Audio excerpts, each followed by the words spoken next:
Okay, guys, we are live. So for those listening at home, welcome to the Dungeon Musings YouTube channel. My name is Kevin Madison, and I will be your friendly, actually I'll be your friendly, I guess, Night Marshal? Iron Marshal? Not Iron Marshal, but I'll be your friendly Game Master, or Dungeon Marshal, I guess, tonight. Because tonight, we're going to be starting the first of two-part sort of short adventure as a part of our War Stories series of adventures for our Night Below campaign. You may notice that the header for today's session, if you're joining us either live or watching this later, was something different from our usual AD&D 2nd Edition one. That's because tonight we are going to be meeting some characters in our Night Below campaign and then taking them out for a short adventure using Pinnacle Entertainment's very cool Pathfinder for Savage Worlds, or Savage Pathfinder as we'll call it henceforth. This is a game that has recently been kickstarted. At the time of recording, this is still in the kind of alpha or beta stage, so there is a full game that has been released. What you're going to see tonight may not reflect what the final version of the game is, but it does seem to be a fully and complete and ready to go game right now, and that's what we'll be using. So let me introduce you to the folks who will be creating characters tonight and then taking them out for an adventure, and then we'll set the stage for who these characters are. We'll talk about who they will see everyone make their characters, and then we will jump into our adventure. So first up, we've got Dave. Hey everybody, I'm Dave. Normally play Druin, but tonight I'll be playing Refugee, who the only thing I know about her is that it's her. Nice. Excellent. Steve-O, I'm not sure, is back yet. So we'll do next up is Will. Hi, I'm Will. Normally I play Chael. Tonight I will be playing Indran. Very nice. Next up is John. Hey everyone, I am John, and I normally play Dorman Kettleborn, the mischievous gnome illusionist thief. But tonight, I will be playing an elderly human that is sick and tired of these damn plagues and lizardfolk, and yeah. Excellent. And last but certainly not least is Jeffrey. Hi everybody, I'm Jeff, and I normally play Calidor, and today I'm playing Saul. Nice. And I think he's going to be mean. Awesome. So we, I love, but everyone has already dove in. So the rules, again, as I mentioned at the outset, the rules we're using for tonight are going to be the Savage Pathfinder rules. These are very much like the Savage Worlds core book that you see for the Adventure Edition, only they had introduced some extra rules to make this feel more like a Pathfinder game, and they they tweak some of the things to make them feel more like a Pathfinder or Dungeons & Dragons experience. So we'll see how well this feels like the rest of our stories we've had in Savage, in our Night Below campaign too. So guys, this, for those who are joining us from our regular Night Below campaign, this particular adventure takes place in the spring after that really brutal winter that our heroes have just played through at the time of recording. There has been, over the past year, there's been a series of really dangerous attacks or raids from lizardfolk from the Shrieking Mire, who have come in and driven many of the population that were living in the farms around Palfrey's Keep and Thurmaster into the town of Thurmaster, which, let's just take a quick peek at the town of Thurmaster to see why that might be a problem. So this, of course, is the town of Thurmaster, which has swollen to a population of about 3 times the size of what it had beforehand.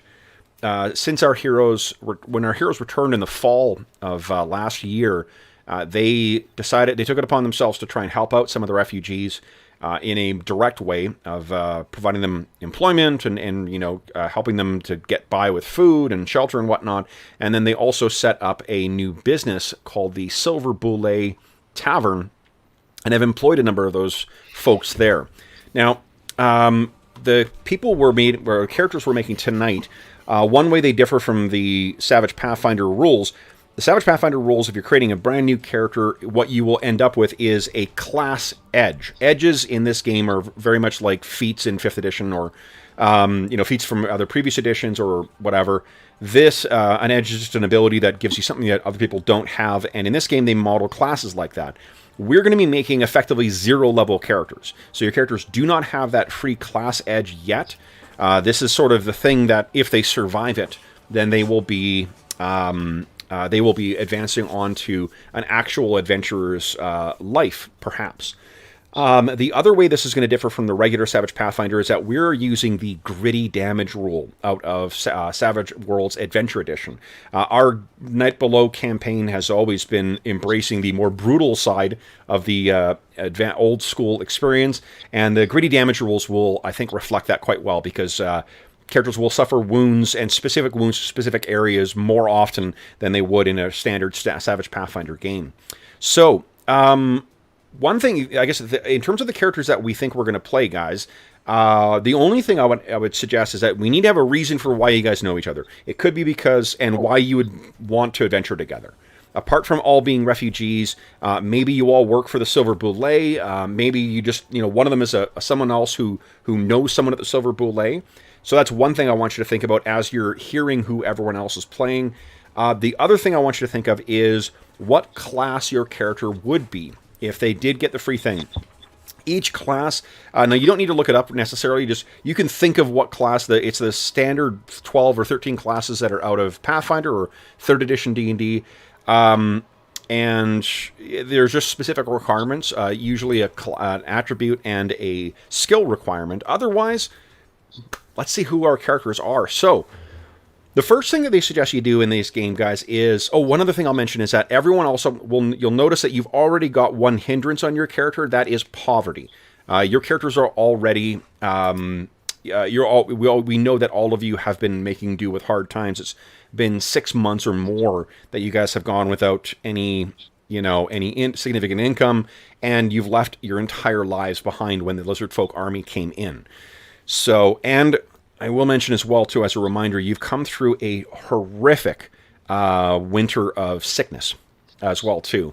When we randomly generated the events of the winter, one of the things that came up was that there was a plague that made its way or cut its way through Herronshire. We're not just trying to be topical here. This was something that sprang, I should say, from the events of our ongoing campaign. So, guys, before we went live, we talked about how everyone's going to be, or we assumed everyone's going to be human. Does anyone have a pitch for a non-human character, or is everyone going to play a human? Everyone's good playing human? All right, so. Dan is human. And for those, so we did introduction before, not on screen, but definitely here in spirit and voice is Steve-O. Can you not see me on the screen? Not in Roll20, no. Yeah. Okay, go first. Yeah. Good evening, I'm Steve, and I'll be playing Stan with 2 A's, which makes it more exotic. All right, so the first thing we need to work out, guys, is concept. So what do you guys have a pitch? John, you got a pretty strong pitch or a vision for your character right now. Do you want to, and Will does as well. You guys want to share what you're thinking? So Caius is the character's name. He is an elderly previous adventurer that settled down 30, 40 years ago in the area and decided to make a life for himself. Well, the last year has been rough. He's lost his wife from old age, his children from a boulet attack, his grandkids from the plague, and his property from lizard folks. Just burned everything down. So he's looking for revenge. Well, if he lost it to the boulet, and remember the boulet attack, that occurred up near Kuiper's farm. Mm-hmm. That's the total... Lizard folk aren't up there. Oh. Well, maybe. Yeah. Well, I mean, he lost his stuff with the boulet attack and moved down to be with his kids, and then all of a sudden, lizard folks. I don't know if that fits with the timeline of it. Him losing everyone to the boulet is probably sufficient. I mean, what he may find is that everyone is here because of the lizard folk, so he doesn't have anywhere else he could go. That's probably a good one. Yeah. Okay, excellent. And then, Will, what are you thinking? Indran is a man on a run from a crime he didn't commit. Well, okay, let's remember that it's refuge. You guys are playing everymen. These are farmers, right? He came down here to become a farmer, actually. Okay. He wasn't born a farmer. He came down here to hide, basically. Okay. Did he have a brother or a sister or something like that? Maybe that. I'm thinking probably his brother was a farmer down here with his family, and so he came down here. Started working as a farmer, kind of trying to be low key. Yeah. And then, of course, the lizard folk happened, and he's like, I can't catch a break. Yeah. So the one thing to think of then is he in the same boat as Caius, where he's lost that family to those attacks? Yeah, that's part of the reason he's being pursued. Okay. And you guys had both mentioned, again, we're not starting with classes, but you're working towards them. Caius and Indran, what are you guys thinking in terms of what classes these guys would end up in? In his heyday, Caius was a barbarian adventurer, and those rage faded to embers over his time, but now he can feel them catching fire again. All right. What about Indran? Indran was originally a master of bladed weapons, thrown daggers, swords, and I'm thinking I'm going to kind of lean maybe a bit towards bard more as opposed to just a pure fighter. He's more flashy and impressive than he is, a damage machine. Okay. So one of the cool things with Savage Pathfinder is that you're really, apart from the armor restrictions that you may get from your class, which can be changed, there's not really, you don't have to fit yourself in a box. If you want to play a wizard who has a D12 in fighting, you're free to build that character. It may not be the most optimal build, but you are certainly free to build your character exactly how you envision them. And the rest of there's a couple of class-based edges that you take in kind of like a feat chain kind of thing, but they are definitely in the minority. There's like 2 for each class in the core rulebook, so you're going to be able to see your character develop to be exactly who you want. Now, for the rest of you guys, Jeffrey, Steve, and Dave, do you guys have any sense of who your characters are going to be? Go ahead, Jeff. Sure. So I was thinking that Saul was just a farmhand somewhere locally. He's very mean-spirited and not friendly, and he sort of had one friend. I haven't come up with a name yet. Who he was befriended on this farm that he worked with, and they retreated to Thurmaster, and his friend was killed by the plague. Okay. And so now he finds himself sort of all alone and very hold on. Good at making friends. What is his buy-in for the rest of the party then? Well, I'm wondering if he's working. We haven't decided yet whether he works at the Silver Boule. Like he's mean and tough, so maybe he is been hired by them. Sure. I'm not sure. So one thing to keep an eye on then, maybe, Jeff, is to see, like, you can absolutely play characters that are like that. One of the nice things with Savage Worlds is because you're taking hindrances, you get to play up, we've described them on other streams of Savage Worlds as being like story buy-in. It's reasons for you to like effectively have reasons to cause other story stuff to happen. Right, of course. But that said, for yours, one thing to keep an eye on, if there is another character that your character sort of would latch onto, loyal is another thing. If he hated everybody but his one buddy from before, loyal is a way of being having buy-in to doing proactive actions without having to be heroic or whatever, or noble or whatever. Right.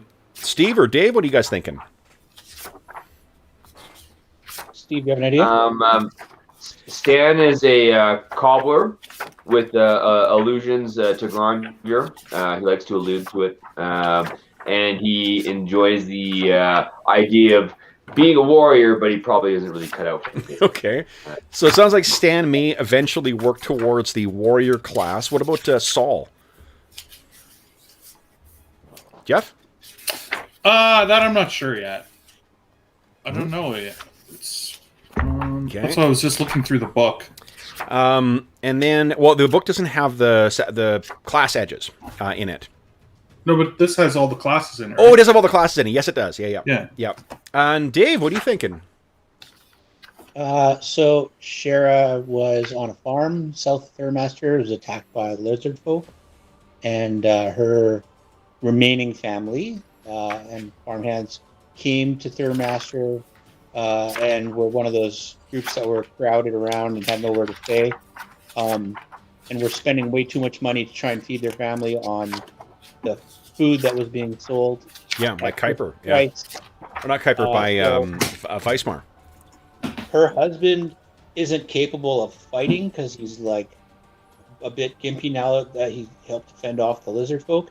So her and him have been helping build the silver boulet, and she's good with like chopping meat and dressing animals and stuff like that. So we put her in the helping Dorman with the food and getting things chopped up and ready to go. Okay.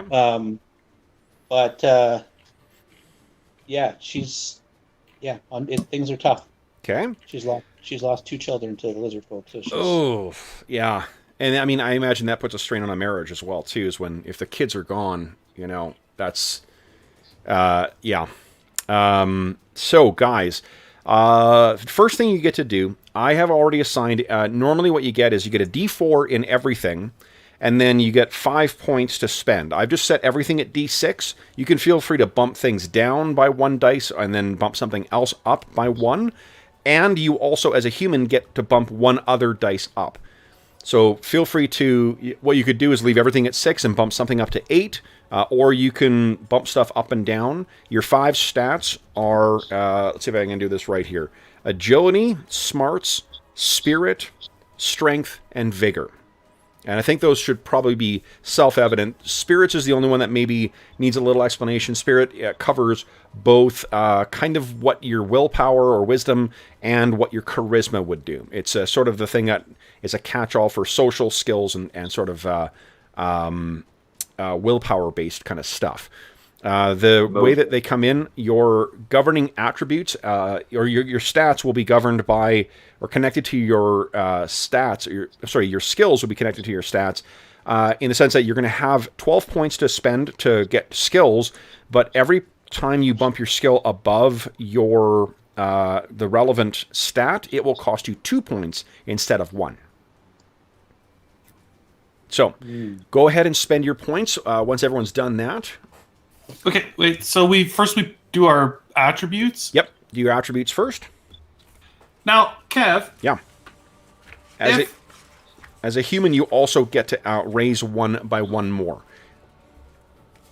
Is it possible for Saul to be a sorcerer who doesn't have powers at this point? Yes, absolutely. None of the classes are going to be forbidden to you. Yeah, none of them are forbidden from you, but it's just you can't start with it. No, I get that, but I'm just saying, like, he could have one of these bloodlines or one of the other requirements that we would fill in later if we came back to this. Like, if he wants to be if you want to play him as a sorcerer, then smarts and spirit are what he'll require. Smarts and spirit at D6.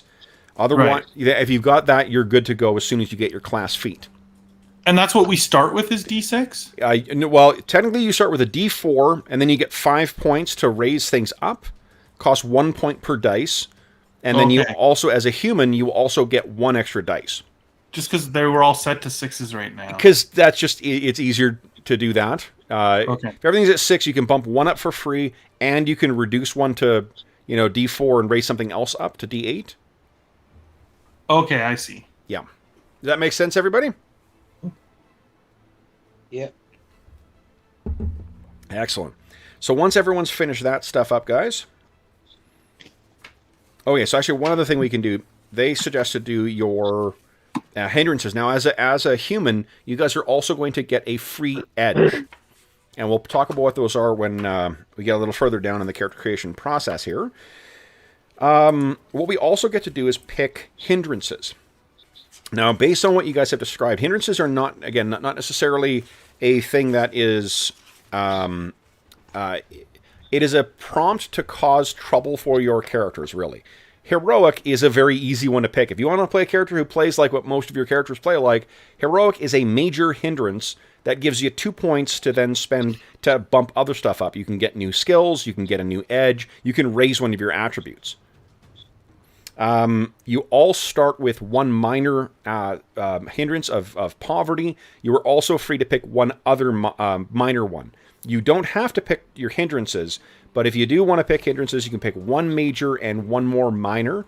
That will give you 4 points to spend to get extra stuff for your character. Would that be attributes or skills or both? An attribute costs 2 points to raise. A new edge costs 2 points. and your skills cost 1 point each. Or it converts directly over into skill points. So if it's less than or equal to your if it's less than your skill, it costs 1. For everyone over, costs 2.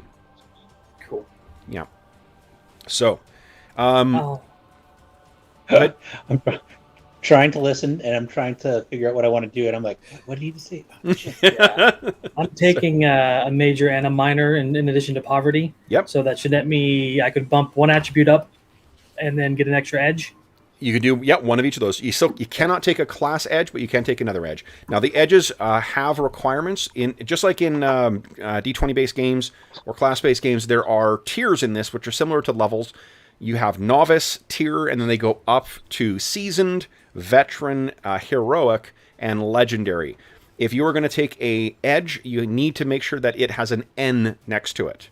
Or it has no thing next to it. If it has any letter other than that's not true. If it's got a letter and not a dice next to it, if it's an N or an S or a V or a H or an L, you can't take that. Yeah. And the skills that we have to start with, we just get those basically like if we want fighting, you have to buy it for 1 point at D4 and then go up from there. What the skills that are listed on your character sheet are the ones that you get for free. Those are your core skills. Nice. She's we got someone who's a fledgling cleric. What do you think? Is she following the faith of either Chael or Druin, or is she falling into the St. Cuthbert faith? I think it works better if she's the area has always been loyal to St. Cuthbert. Most definitely. And while she might be excited about the joining of Palfrey's Keep and the clergy. Yeah, maybe. Definitely. Not sure I'm excited about it, but... Yeah. Okay, so how is everyone doing everyone spent their attributes? Yeah, I got my... Yes. Yeah. Just looking at hindrances. Okay. Yeah, just I'm working on hindrances right now. Yeah. I already know the edges I want. So, guys, let's also maybe quickly talk about what niches that you may want to cover as well too. We use the travel rules in this, so things like survival, just like in our other games, survival, notice, stealth, and maybe the other one. Jeez. I guess survival covers animal handling as well. So those are all going to be pretty important things on top of your fighting and whatnot. I can do survival since he would have been on a farm. Okay. Okay. For hindrances, I'm going with loyal, as you suggested. Yep. For a minor hindrance. And I'm going to go with jealous as a major hindrance.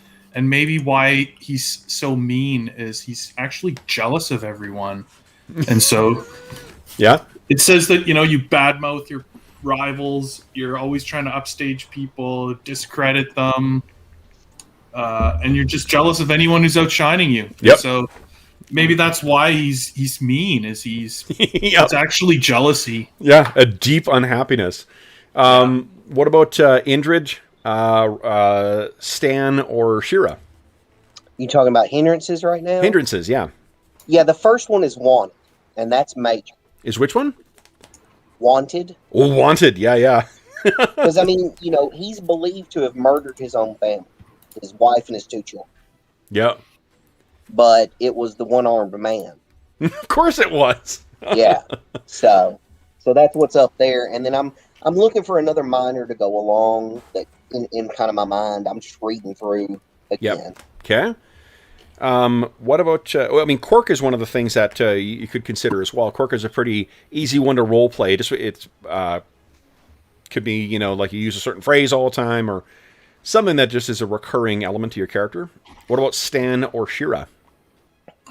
What do you guys think of her hindrances? Steve-O, I'm not sure if you're muted, bud.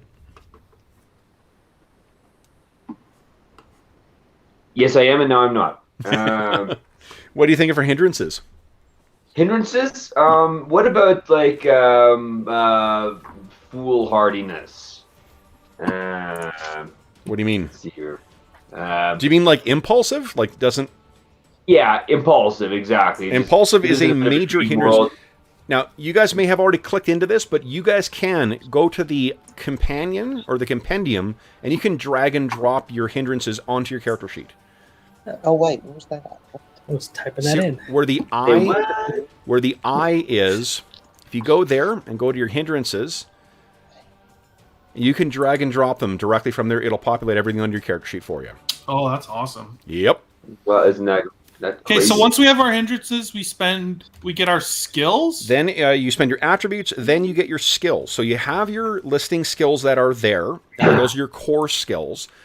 Then what you get to do is to spend 12 points on your other dice, on your other skills. Now, the skills that are listed on there, if you click on the little, I think it's a little like pick and something that's on there. Yeah, if you click that, it'll open up the other skills.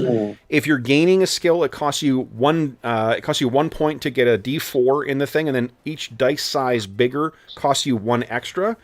To get a D4 in a skill that's not already listed, just click on the little tick mark next to there.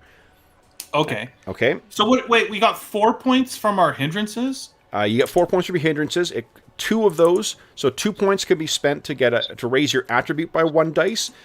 2 points could be spent to get a new edge, or they can just convert directly over into extra skill points.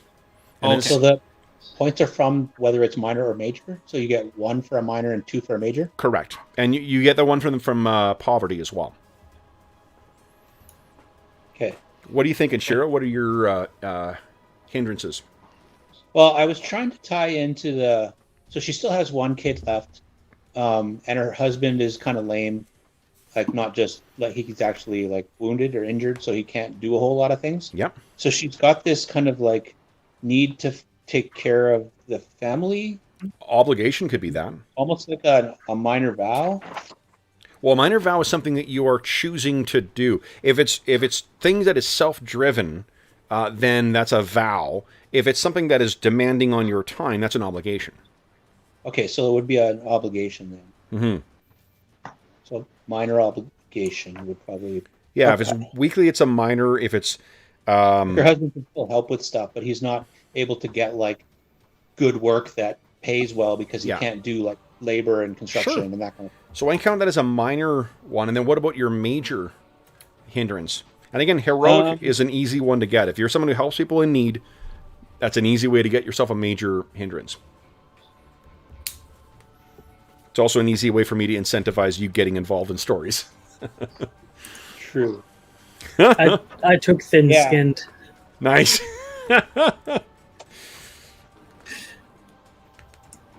Oh, subtract 2 when resisting taunt attacks. That's fantastic. And I also made him really good at taunting people.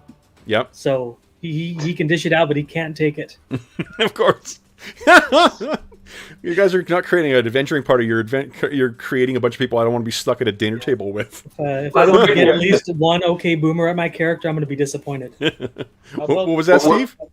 We're the flawed squad. The flawed squad? Yeah. Yeah, totally. All right, so has everyone got their hindrances selected and their attributes set? Major and vengeful. In vengeful? Okay, cool. Yeah, she's got it out for the lizard folk now because they've essentially ruined what they had at home. Yeah. Get along with this. That's awesome. All right. Is it so not the town's B squad or it's D squad? Yeah. Steve, I need you to turn your something down because we got a lot of background noise from you. I'm not sure there's an air conditioner running there or something like that, or a fan. No, that's not me. I don't know what that is. It's definitely coming from your end, bud. I'm on mute. No, I can hear your voice, so you're not on mute. No, see, I've been putting it on mute. So yeah, see, when you're on mute, Steve, I can't hear it. So but that's okay. But like when you want to talk, come on and whatnot, that's fine. Okay. But it's definitely coming from something from your end. I'm not sure. It could be the fan in your computer as well. Okay, so everyone has got their hindrances, it sounds like. Everyone's got their attributes selected. Now, your skills, guys. 12 points you have to spend. You get 1 dice in something new or a dice up in something up until your skill. That costs you 1 point for each step. And each one over your governing attribute costs you 2. If you are going to raise one of your attributes with some of your hindrance points, I would do that before you start buying skills so you can save yourself some skill points. Okay. And as your characters are advancing, one thing I will point out, that you can only raise an attribute once per tier. So an investment in your attributes early on is not a bad plan. So if we were at all 6s and 1 forward. Yep. And then we moved another attribute forward, so we'd have 2 attributes at 8. That's costing us 2 points out of the 4 points we got for our hindrances? Correct. Yep. Absolutely. So still have 2. You know what, Will? I was totally thinking Druid as well. Oh, nice. I thought that would be a nice change of pace. So you could be an Earth Mother, man. Kev, what is the focus skill? I don't see it in the PDF. The focus skill?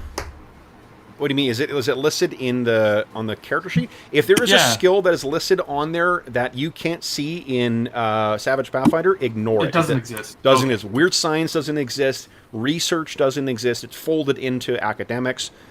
Computer, obviously, you will see very little use in Greyhawk.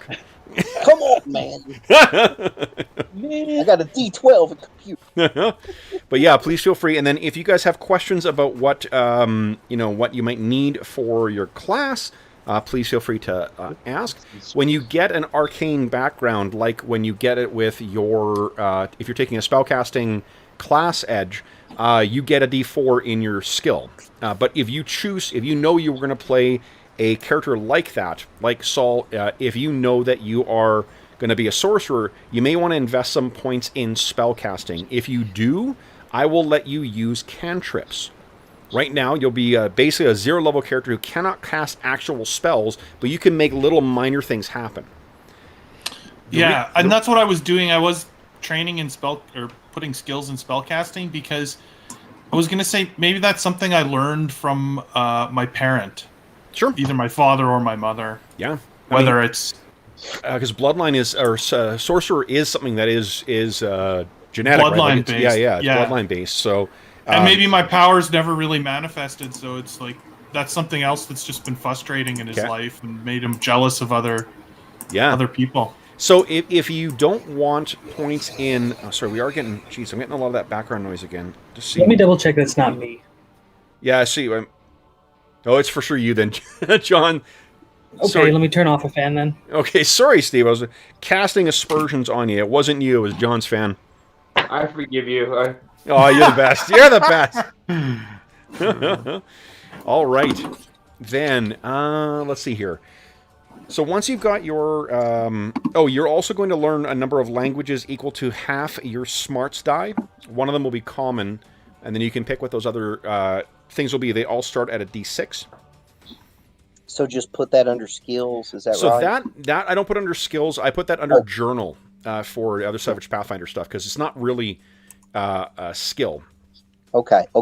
But how are we doing for skill selection, guys? I'm working on it. I already got my edges done. Okay. What edges did you go with? I took Fleet of Foot. Yep. And I used my 2 points from Hindrances to get Sweep. Ooh, nice. Using a two-handed weapon, I can sweep at things nearby me. Yeah, you got a D4 in both strength and fighting? Or sorry, D8 in both strength and fighting? I do. Awesome. Okay. Awesome. In fact, I have a D10 in fighting. Oh, shit. Just to make sure I understand this, Kevin. So, performance is not just a natural skill or whatever. So, to get performance at 1d4, that's one skill point. Yep. And then to get 1d6 would be a second one. Am I right? Exactly. Yep. Okay, great. And then let's say you're just to go with the example. If your spirit was a D6, that would mean that a next level in performance, because it's a spirit-based skill, would cost you 2 to get to D8. Right, to go over that. Yep. Yep. Okay. Are we novice? You're novice. Yeah. Okay. And So, I don't have to take arcane background, or I do? Do not. You will get a free back. You'll get that when you get your class edge. Okay. But again, if you did take points in spellcasting, Jeff, I'd let you do cantrips, and I'll tell you why. that's actually fucking cool, is because you can use spell casting in tests and in dramatic tasks. So this may be the fledgling kind of stuff that isn't really to the point of being big manifesting, like big manifestations of actual spells. It's the fledgling expression of your abilities. And if your character's not known it up until the point of the start of this adventure, that could be part of the reason why he's actually like, wait a minute, my life's different than I thought it was, because I'm actually seeing this shit manifest now. Right. So how do you get the dice to select a 4 on the... If you don't have that skill and you tick on it to add it to your skill list, that'll give you a D4. Okay, so that's automatically as a 4. Yes. Okay. The only skills that are starting off displayed are your core skills that everybody gets at D4. Okay, there's so 5 I of them. want spellcasting and survival, because I need survival and a spirit of D6 to become a druid. Assume that your what do you call it? When you get your class edge, your spellcasting is going to go up by 1. Okay. Because you would technically get it at D4 for free. Okay. So she's got spirit and strength of D8. And I added survival and spellcasting. Yep. So that uses up my 4 points that I got from my hindrances. I still have a human edge, and what did you say was 12 points for skills? You have an edge and you have 12 points for skills, yeah. Okay. And then let's see here. Saul and Caius. John, you can go on to start spending 150 gold. Okay. On gear, if you like. It sounds like you're done everything else, right? I was thinking about a third language. What would be common? I got common and dwarven. What would be another common one? Well, you guys spent a couple of years in this region now. What do you think would be common around here? Wow. Goblin is definitely spoken at some points.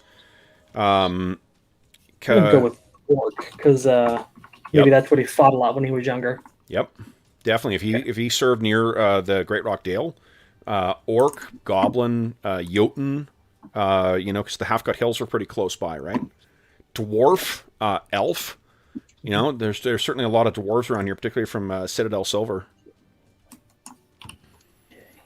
How's everyone else's character coming together? Indran? Good. Good, yep. Okay. We got skills done, attributes done, hindrances done. I'm just picking my edges. Nice. All right, how did you spend your hindrance points? I raised one of my attributes, and I was considering another edge. Okay. But I might put them into skills if I don't find... Because I can only use the background edges, right? No. You can use any combat, any of the edges, as long as you qualify for it. Oh, okay. The background edges are... So the background edges, they do say that technically you should only take them when you start, but they also say, like, if you can give a good reason for why you've developed that over time, you can get that as well. I will mention that if anybody is intent on playing a dual wielder, take an ambidexterity as one of your first things. Ambidexterity is a great one for setting up. And then I can also take 2 weapon, right? You can also, if you've got access to 2 edges, you could take both of those, absolutely, and you will be a very effective 2-weapon fighter. Yeah, that's the plan. I was looking at, I knew I wanted ambidextrity, and I was like, do I want 2 weapon or do I want to raise an attribute? And I was thinking more 2 weapons. So. Okay, yeah. No, if you want to take your human edge to get ambidexterity and then take your other one to get 2-weapon fighting, that's what we've seen in Andrew plays a character, a half-orc rogue who uses 2-weapon fighting, and it is very effective because you get... Normally, on your turn, you can take up to 3 actions, and then every action you take over your first one, it takes a -2 to the action. And when your target number is usually a 4, that's a pretty big penalty, right? So if you're doing 3 actions, it's -4 to each of them. What multi-weapon fighting, what ambidexterity and 2-weapon fighting allows you to do is ignore the offhand penalty that you'd get, and allows you to attack with a second weapon without incurring multi-attack penalties, or multi-action penalties. So you get 2 attacks per round without suffering a penalty. That's a big bonus. Let's see. Explain to me again how you're dragging the stuff from the eye into the character. Open up your character sheet, I've got it over here. Okay. Mm-hmm. Then either go to the edges or type in like 2-weapon fighting. Right. It doesn't work if you use the window button on your character sheet. You have to be on the same window. You don't have that little window button in the top left of the character sheet that allows you to move it to another screen. If you do that, you can't drag and drop.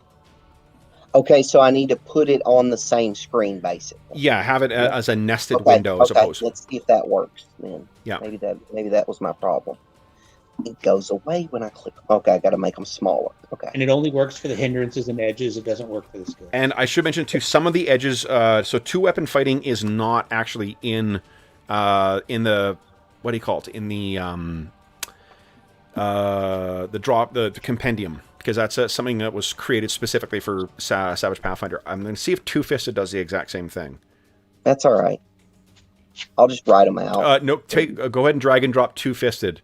Today, Pinnacle dropped the Deadlands, what do you call it? The Deadlands Savage Worlds expansion for, what do you call it?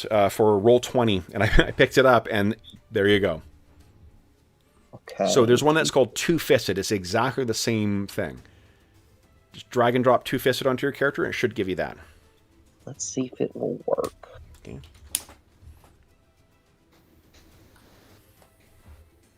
Okay, let's try it. Okay. Armor's expensive. Armor is very expensive, yeah. And hit locations are a thing in this, too, so... I noticed. Yeah. Armor's also heavy. Your yeah. character's probably got a decent strength, but yeah, I got a D8. Okay. Alrighty, how's everyone? Steve, how is your character coming together? How's old Stan coming? Hello. I think I've done some things with it. I think it's appropriate. I have some skills. I have some hindrances. He's impulsive, poor, and illiterate. Whoa, hold on, Steve. You that's too many. Oh. Hold on. You got poverty, you said impulsive and illiterate? Yeah. Yeah, that's fine. That's fine. Totally fine. Yep, perfect. Okay, sorry. And he's got arcane resistance for his background edge. And I clicked a bunch of different dice shapes for his attributes, which should add up just fine. Oh, nice. Okay. Yeah. Excellent. So you got a spirit of D8? D8, is it? Okay. Well, you need to have that to get arcane resistance. You do? Yeah, no, you're good, Steve. Yeah, you're good. You're perfect. Okay. Excellent. All right, so arcane resistance. Yeah, that's great. So then what you need... Oh, and it looks like you spent your... Oh, you have not. So, Steve, you only right now have spent 1 point of your skills. Right, for fighting. Okay, so increase my skills here. Okay, let's get fighting up. And remember, there. you can add other skills as well, too, and a well-rounded character is usually a good thing in Savage Worlds, because you will be doing a lot more. There's a reason that there's only 1 skill for fighting melee and 1 skill for fighting at range, is because there's a lot more to the game than just being good at whacking shit. Okay. All right. Have we got survival? Anyone got survival? I think, yes, I do. Okay. I do. Doubling up on stuff is not necessarily a bad idea either. But yeah, what is everyone's... anyone really great at notice? I have a D8. No, not great at it. Yeah, I'm just a D6. Okay. No. A D4? No tis for me. Yeah, I have noticed. Okay. How else am I going to be jealous of everybody's shit if I don't notice it? Good point. Makes you extra noticing. I love to be jealous. Okay, so after we have our edges and our hindrances, skills and attributes, we just need gear. You just need gear. Gear, it's 150 and 150 gold you guys have to spend. Okay. And just you can find all that in the book. And it just remember to take a look at the minimum strength required for certain things and the weight. Now, a lot of the stuff can be dragged and dropped in because they've kept it pretty consistent. There's just a couple of things you're going to need to double check, make sure that the weight and whatnot is correct, because they've actually set it so that the weights and such are the same as they are in Pathfinder. Dave, how is Shira coming together? Not too bad. I'm just looking at the background edges right now. Oh, guys, so hold on. Steve? Yeah. 1 second here. Yes. Yes. So I'm going to see something here. I think he might be... Let's see here. Are you going to kill my character? Okay, no, Steve, so the pluses that you've got on there, you don't add that stuff in. You change the actual dice sizes. Oh, okay. Yeah, what you're adding in is what's going to be added to the and maybe if anyone else is doing this, make sure you're just changing the size of the dice. You're not adding the plus whatever in. Yeah, I put some minus some because of elderly, but those are only the attribute rolls. Exactly, yeah. So that's something specific to your thing. So, Steve, if what you intended to do is make things bigger dice, just hover over them for your skills and just change it to the size of dice. And remember, each step up in one of your existing skills costs you 1 point up to the amount of your dice. So, like, survival is a smarts, and you have a smarts of D4. So that means that to get your smarts to a D8 would have cost you 5. Okay. 5 of your 12 points. Okay. I think I got it. Okay.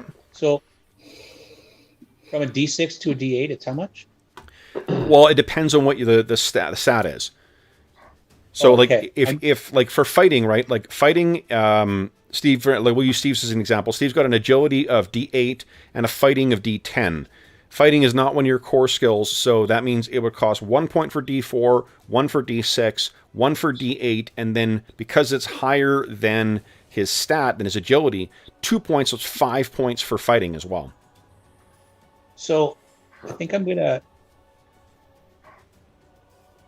So it's better to have higher stats up front than it is necessarily more skills. Yes, and it's better to have more skills than it is to just get a couple at really, really big. You'll have opportunities to advance your skills as you go on, but if you're, unless you want your character to sit out a lot of different parts, a lot of different scenes, this game, like I said, and when I keep saying the game is more than just those fighting, I mean that literally. There's a lot more parts to the game where there are different mini games that are not based on just fighting.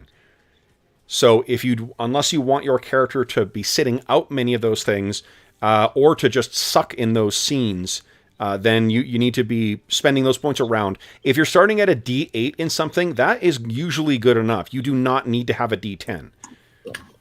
Right. Yeah. There's also very diminishing returns, just for anyone who's not played the game, the way it rolls. Yep. A D10 is not... In fact, like... anything's not significantly better than a D6, to be honest with you. The only thing that is where that step up makes a big difference is that D4, that initial D4 as opposed to unskilled at D4 minus 2. That makes a big difference. So having a little bit of stuff in everything, those of you who have played in any of the other Savage Rule sessions, like Dave can attest to why like a D4, or Jeff in our Savage Rifts game, a D4 can make a big difference when you're trying to even just go against a regular target number of 4. Well, and also... Go ahead, Jeff. I just want to add that, like, success is a 4, right? So a D4 only has 1 hit. A D6 already now has 3 hits on it. So that's the big difference, right? Yeah. That's why a jump from D4 to D6 is also pretty big. Yeah.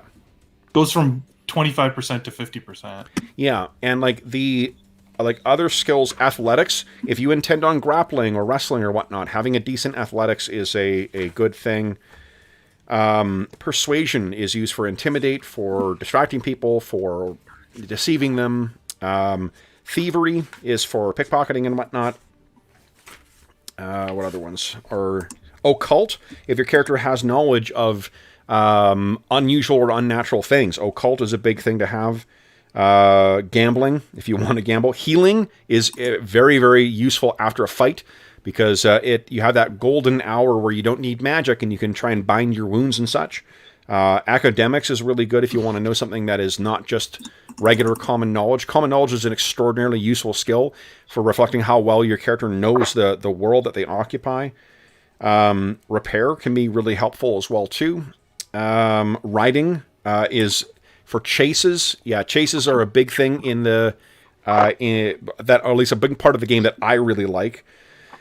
Shooting, if you intend on using blowguns or arrow or whatnot, shooting is something that's going to be necessary. Well, I mentioned it because, Steve, I had someone comment on how the next character they build is going to be a blowgun specialist because of how you played Religo. Oh. Someone's going to... Okay, I have a question. It was so inspiring getting 1 point of damage every turn. Go ahead, Will. Now, I'm sorry, this is a technical thing. Yep. So I've got the main Roll20 window over here. Yep. I've got the eye pulled up with the, all the different feats or edges. Yep.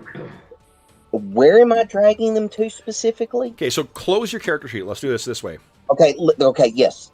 Okay, it's closed. Okay, yes, close sir. your character sheet. Now, click on your character so it opens up in the same window. Got that? Opens. See, it doesn't. It opens up as a pop-up. Well, it'll be in a pop-up, but it's not going to be. It should be fine. Let me just try here. See if which one are you trying to add? The two. What it was? The two-fisted that you were talking about? Sure. So let me do this here. Let me see if it screws up for me. Then there's something else going on here. I just feel dumb. I'm sorry. No, not at all. Boom. All right. So I'm not sure. It did work for me. I kept trying to drag it. I see it now. Yeah. I kept trying to drag it over there, and well, I mean, your other things worked though, right? Your hindrances worked. No, I actually free type those. Oh. Okay. So let's this here. What browser are you using? And the reason it's Chrome. Okay. Yeah, it should be. I don't know why you'll be doing that. Just I've dragged every way I can think of, and I was wondering, is there somewhere I'm not dragging it to specifically? Well, I mean, you drag it so that it's over your character sheet. Yeah. Yeah. I even took it so far as to drag it over there to where the edges are. Yeah, I don't know. Maybe it's a display thing? Are you having to just drag from one display to another? Let's see. What if let me turn off my other display. Because if it's all on the same screen, then I don't know if it's lost when it goes from one display to another. I just added yours in. The reason I like that is because then it populates the full rules when we click on it. Yeah. Right. Let me try that now and see if that helped. Okay. So I've replaced your hindrances with the ones from the compendium. Okay. All right. So Steve-O, how are you doing for skills? You got all your character skills picked as well? Yes, I do. Excellent. Then let's see here. Okay, so D. That'll be 1, 2, 3. I don't know that Elan. Yeah.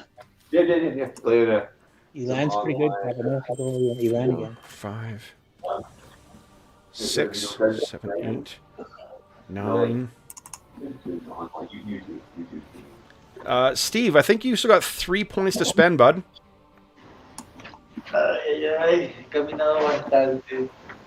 What's that? Yeah. He's away from his monitor. Elderly gave me an additional 5 points to spend in smart skills, so. Oh, nice. I made use of those. Okay. All right, so you reduced your running dice as well, too, right? Doesn't Elderly give you a minus to all of your... It gives me a -2 agility, strength, and vigor checks, but not skills associated with them.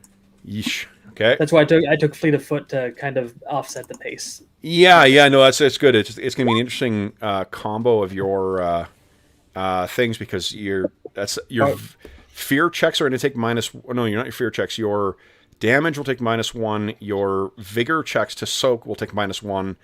And that's awesome. That's such a great suboptimal. This is a flawed character just as well as in Tyrant's Grasp. Love it. All right. So let's see here. Has everyone finished up with their skills then? Trying to figure out how this fast healer edge works. +2 to vigor rolls for natural healing. Natural healing is once per... I think it's once every couple of days you get to make a roll to try and recover. Okay. Yeah. It's not great if you're in a bind. But, okay. It's not great in a bind, no. It is... let's see here. Natural healer, where is that? Page 42. 42.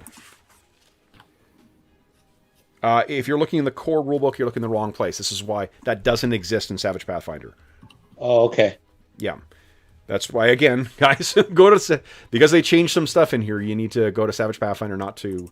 Or the excerpt that I sent. There's also an edge in Savage Pathfinder. I'll take a see what's changed here. Where is it?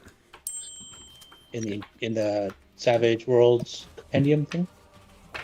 Oh, no. The compendium is not Savage Pathfinder. Take a look in Savage, the excerpt that I sent you guys. That has the list of things. It's not... Ignore... The compendium has everything that is in the Adventure Edition, which is the same thing as in the core rulebook. That is not the same as in Savage Worlds. Natural healing is not... When you're in a world where there is magical healing and stuff, natural healing is a pretty shitty selection. Okay. If you want something that's going to reflect like your character being tough and like recovering, you know, oh, there is fast healer. So there's fast healer, but that is you need a vigor of D8 plus 2 when you're rolling for natural healing. Check every 3 days. So sorry. Okay, I don't have a... Yeah. That's fine. Yeah, no, that's fair. Okay. You know what is a good one for druids, Dave? One you're familiar with is woodsman, a professional edge. You need a spirit of D6 and a survival of D8. Gives you plus 2 to survival and stealth in the wilds. Spirit of D6. Survival of D8. I'd have to bump my survival up. Gotta get a plus 2 to survival and stealth throws in the wild. So if the weapon is not in the drag and drop thing, then we just pick something that's got the same stats and change the name? No, you can just add it yourself as well, too. If you click on add, it'll give you the option. You just need to make sure that you change the display to be skill and, or the attack and damage instead of just damage. That will make sense once you click on the weapon. So let's see here, Saul.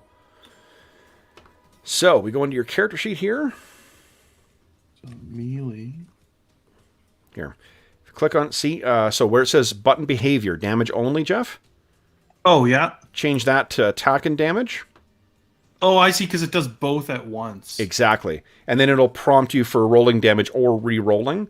And then if it's a melee weapon, you're going to have strength, and then put in whatever next to that is the actual damage of the weapon. And if it's not a hand-to-hand one, change the skill to whatever it is, either athletics or shooting for thrown or shot weapons. And then you're going to remove the damage bonus from strength. You see that's a drop-down menu as well to could become not applicable. Come on. Here we go. And you guys like that? Yeah. Okay. Oh, now, because it will add? Like the weapon does say strength plus. Yes, it'll default to, if you're adding in a new weapon, it'll default to strength. And then if it's really only if you're going to get a ranged weapon, if you're buying a bow or something like that where you're not adding your strength, that's where you need to change that. Oh, so do I leave that as strength? Yep, because if it's a melee weapon that you're adding, yes. Oh, okay, I see. Yeah. And where's the weight? Oh, there it is. Okay. Great. Take note of the AP as well, too, and enter that on the thing, too, if your weapon happens to have an armor piercing, because that is a thing that comes up in Savage Pathfinder a fair bit. That would be in the notes, right? That would be in the notes, that's right, yeah. Yeah. Okay. So how's everyone's character coming together here? Steve, I did notice that you haven't spent all of your skill points, bud. You got, I think, only 9 spent. Oh, okay. Only 9. Yeah. So let's see here, because you've got 1 for the point in survival. Getting stealth up to 8 is 2, 3. Getting your fighting up to D10 is 1, 2, 3, 4, 5. So that's up to 8. And then you raise your athletics up by 1, so that's 9 in total. You still have 3 more points you could spend on skills. Okay, what about my fighting? How much would it cost to bring it to a 12 there? Would that be like another...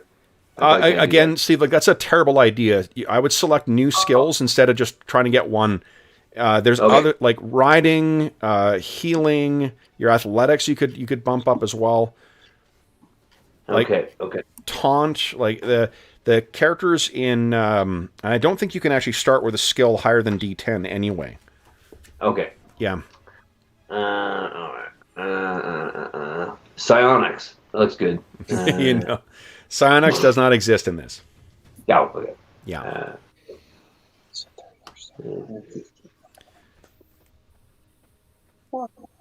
Okay. Electronics.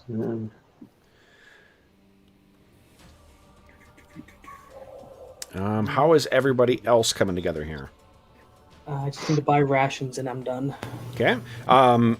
Ignore rations. We're going to be using abstracted rules for that. What about water? Same thing. Abstracted rules. Okay, moving that then. Yeah. Okay. Where are the weapon costs, Kev? Weapon costs are on. Actually, I don't know what page of the PDF because it's an excerpt. That's okay. As long as they're not in the Roll20 and I have to look them up, that's fine. You do have to look them up. Yeah, just because they're different. It's sort of like the compendium is sort of like there's a benefit and a negative to using it. The benefit is in a lot of cases you can, like, bows are the same, long swords are the same, daggers are the same, crossbows are the same, but there's a couple little things they changed.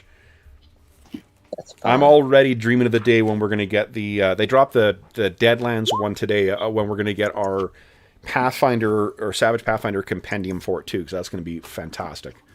Hey, I finally figured out how to drag the stuff over, so I'm excellent. Happy. I'm happy. Terrific. How is Saul coming together? Good. I just want to add a backpack to him, and then I'm keeping the rest of his gold because he uses it constantly.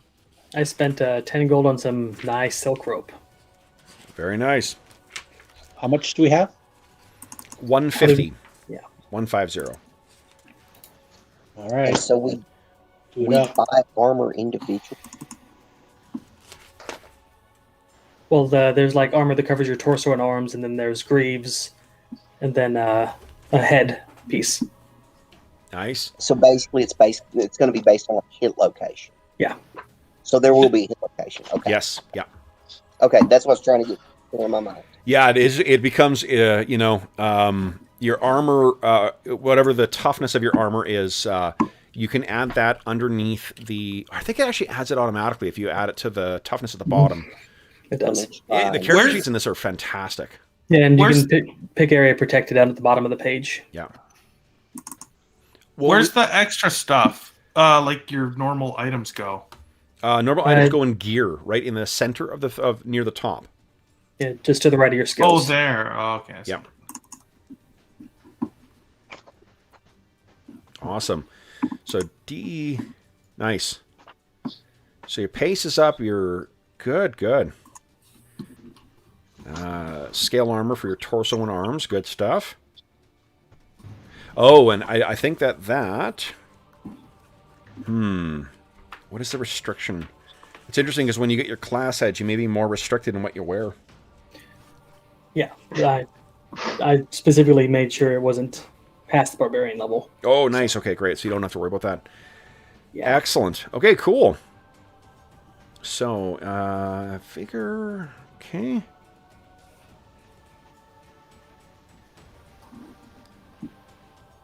All right. What edges did you take again? Me? Oh, your size should be 0, everybody. Not 1. Okay. Yep. Let me check on that. Okay. Yeah, my size. Yeah, okay. So it's a strange... 0 is the default for human size, and things that are bigger or smaller go from there. Bless you. Okay. I was trying to figure out why your toughness was a 10, John. Like, that's high for a starting character. I just did the armor thing. So there is actually, there is a edge called Brawny, I think, that will give you a size +1, and you get the commensurate edge bonus. Okay, so Saul, you got all your stuff here? Or are you still getting your stuff? I think I got everything. I only spent 60 gold. Okay. If it's okay with you, I'd like to say that he only has, like, a much smaller bit of gold than 90, because that's not very poverty. Yep. And instead that he's got some kind of a precious gem or of some sort, that's worth quite a bit of money, that is something that, he treasures, that he would, die to part with or whatever. So like that's because if a guy had 90 gold, he wouldn't be very poverty stricken or whatever. But if he's got like a diamond or a ruby or something that's worth like 80 or 90 gold, then he would be like, but he would refuse to sell it. Absolutely. No, that definitely fits with the last thing he's got on his, Make sure as well, to everybody, that your weapons are listed as carried. Your armor will default to being worn. Your gear will default to being carried, but your weapons are not necessarily defaulted that way. Okay. There we go. Okay. Steve-O, what'd you end up doing with your skills? I took thievery, actually. Can you hear me? Oh, nice. Yeah, I got a bit of a thief, and and then excellent. That's what I did. Great. I buffed up a couple. Okay, so Steve, you also get 150 gold to spend on your gear. Okay. So you can take a look at your gear. I don't know what page of the PDF it is, guys, but you can select your gear. It's like 105 or 6 is where that all starts. Okay. 105 or 6. Okay, thanks. I'm going to say it's a fancy ring that's worth like 85 gold. That was like maybe mother's or something. So. It could have belonged to his buddy. Maybe it's his buddy's ring. Mm-hmm. That may be why he's not spending it too. Yeah. Okay. So let's see here, Caius. Sure, and you guys can feel free to add your pictures for your characters if you can find illustrations or whatnot that fit them. Let's see here, Shira. How are you coming together? And Indran. She's got armor now, skills, and an edge. I've just got to buy weapons. I'm just making sure I'm within the druid. Yep. Love it. That's where I am, is buying weapons. Yep. Awesome. Yeah, I was like, I'm going to get a maul. Oh, I need D10 strength. Damn it. Yeah. Well, so if you have a less strength for a melee weapon, what it means is just it reduces the dice of damage to whatever your strength is. So if you can carry one around, it's just that if your strength is a D8 and the weapon would normally do D10, but as a strength minimum of D10, then it'll only do D8. So we do 2d8 damage then, your strength plus your other thing. If you don't have the minimum strength required for ranged weapons, you take -1 to hit for each step that your weapon is above your strength score. So like a longbow has a d8 minimum strength, and if you go to d6, that means you take -1 to hit when you're using it. Okay. Then I will switch mine for a maul. Sure. Maul is awesome. We've discovered that in the Iron Gods game. Awesome. Can trying to think what a cleaver would be like. A cleaver? Probably like a hand axe. Yeah. But I'm gonna drop it as a hand axe, but I'm gonna change it to a cleaver. Sure. Yeah, that's fine by me. I renamed the two weapons that what do you call? Oh, that's the other benefit of 2-weapon fighting. You can get a bonus to parry. Yeah, I saw the bonus to parry. That was actually the one thing I had seen, not the other stuff. Oh, it's pretty sweet. Yeah, and there are certain weapons that will give parry bonuses as well too. So and those stack with your feet. Nice, Caius. So a hit. Well, depending on the parry, that might be a hit with a raise. Okay, I was just testing to make sure it worked. Yep. So D10, I rolled a 2. So it included the -2 or -1 in your damage. -1 for damage? Yep. Oh, because I'm using a weapon that's not the right strength. Got it. No, because you're old. Because you are old. Oh, that's right, because it affects strength rolls and attack as part of the strength. Yeah, that's good. Yep. So I guess I ought to do that. Cool. Wait, do you have them all doing only 1d4 damage? No, strength, let's see, it's set as a 1d8 plus strength. Let's see here. Because it's saying strength plus 1d4 when it rolls. That's weird. Let's take a look here. What is going on? Okay, Caius. No, it's set to 1d8.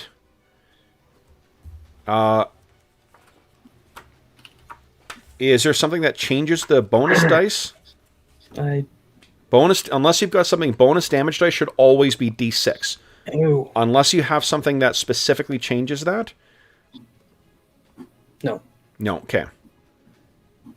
So it's... Oh, you know what it might be doing? Hold on. Let me try something here. Okay. Okay, and roll damage.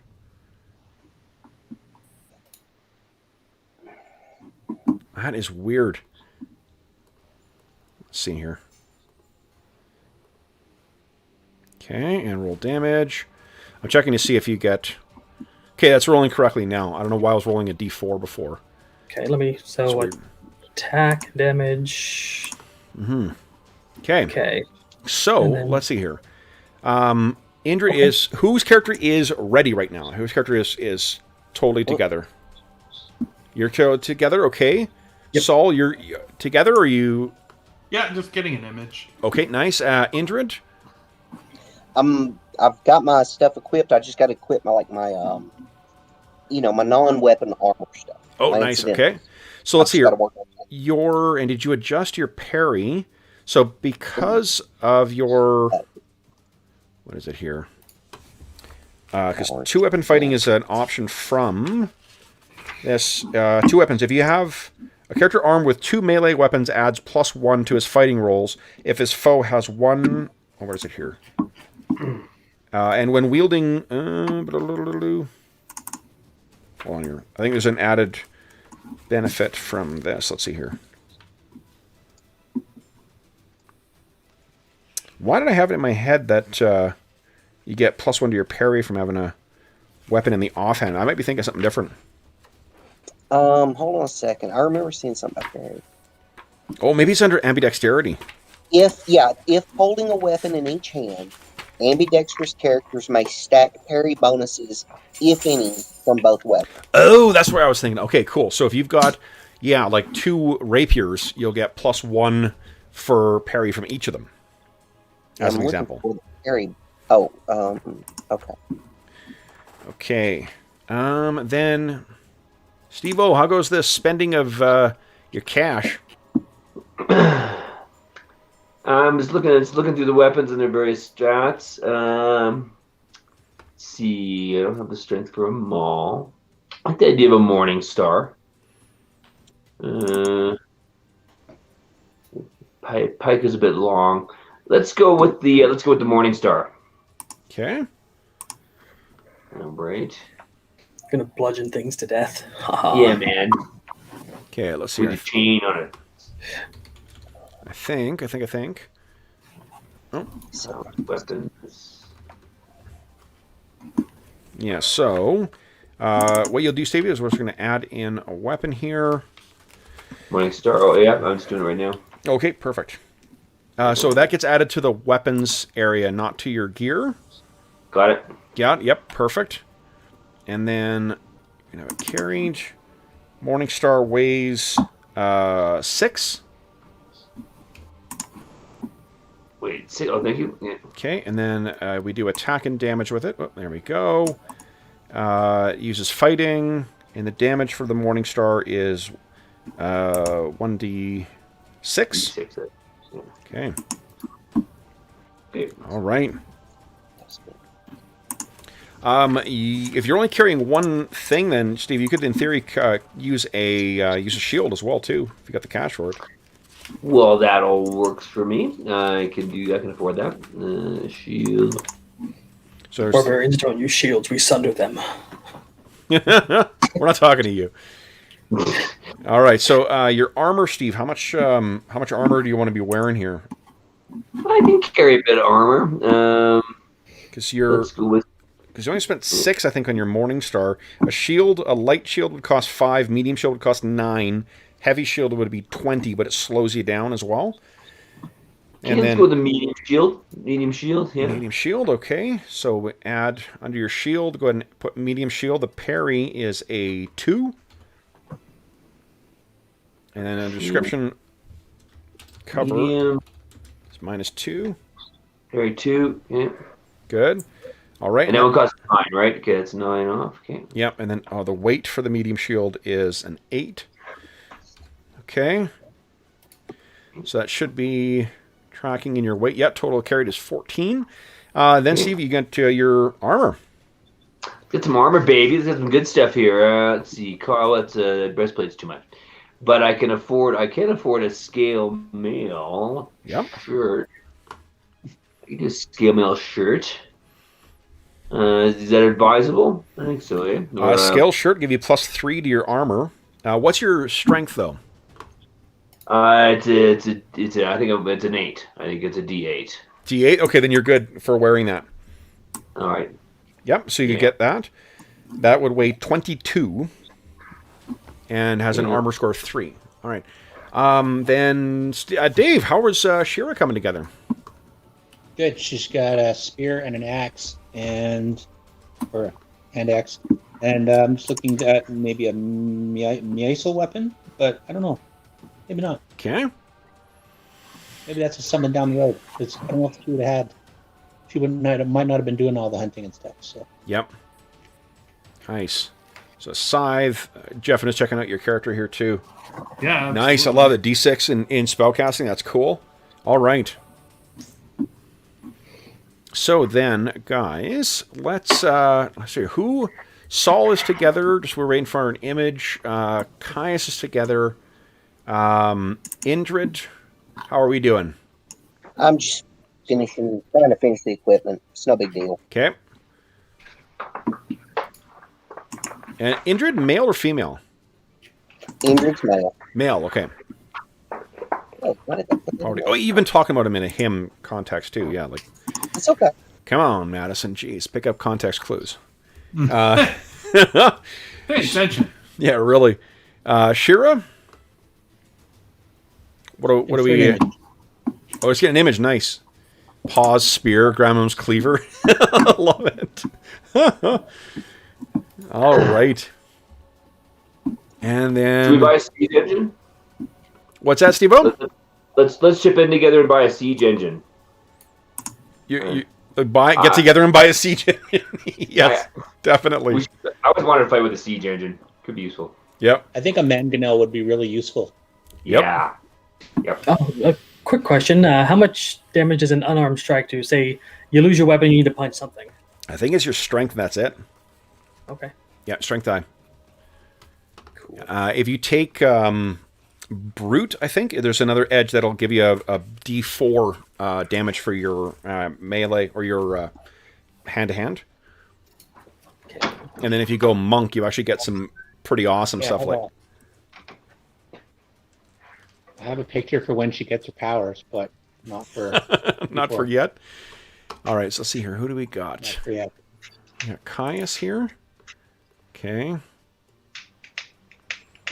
There's old guy Caius.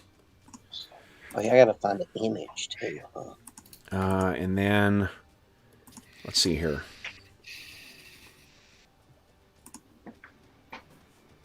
A druid is not wearing a leather bikini. Come on, guys. Let's go. It's not that hard, is it? Yeah, it's finding a female druid. That's... I looked for quite some time to get that one I used for Oleana. I might have to just make a Warcraft character and like get her up to a certain level, get some decent gear, and then take a picture. There you go. All right. Here we go. Caius. Nameplate. Everyone sees. And Caius has no... Here we go. 3 bennies. If anyone else has an image for their character, let me know. I'm just reconnecting to see if I'm missing anybody. Oh, you're gonna love it. Excellent. Let's see. What's the best way to send it to you? Let's see. Oh, you don't send it to me. Just if you put it on your, you can add it to your character. Click on edit. Oh. Let's go check that out. See what other fun hijinks I can get into here. Alrighty. Roll 20. Oh, there's roll 20. Okay, let's move you over here. So I have these Don't two pay roll things. 20. So is there a place specifically bio and info? If you on the first tab for your character, Yeah, bio and info. bio and info, click on edit, and then there's an option for adding an image. There it is. I see it. Thank you Yep. so much. De nada. All right. Soulman Caius is already ready here. I just got to buy my normal gear. Okay. Took his plow and beat it into a mall, and he's going to crush some skulls. He's lived too long already. Nice. Well, we have found we nearly had our first fatality before the gaming marathon with a gaming marathon character on the weekend. Turns out getting a Shira's got an image now. Nice. Let's see if this works. Go. I like the art, even though she's wearing a freaking leather bikini. Yeah. Okay. Okay. Here we go, and I think that should work. Yep. Thought she was half orc for a second. I was like, wait a minute. Okay, 3 things. Oh, looks at this. Indrid's got one as well, too. Of course. I wanted that mask where it was half head, but that's the only one I could immediately think of and find. Terrific. Yeah, All right. that's what it is. Great. Okay, nameplate. There we go. All right, and you likewise start with 3 bennies. Looks like Saul's got an image now too. Oh, let's see here. He looks like a dick. That's great, Jeff. All right, Steve-O, do you have? Can you find an image for your character? An image, eh? Yes, Yeah. okay. Hey, Jeff, you want to have mine and your characters related like you worked on my farm until the bad stuff happened?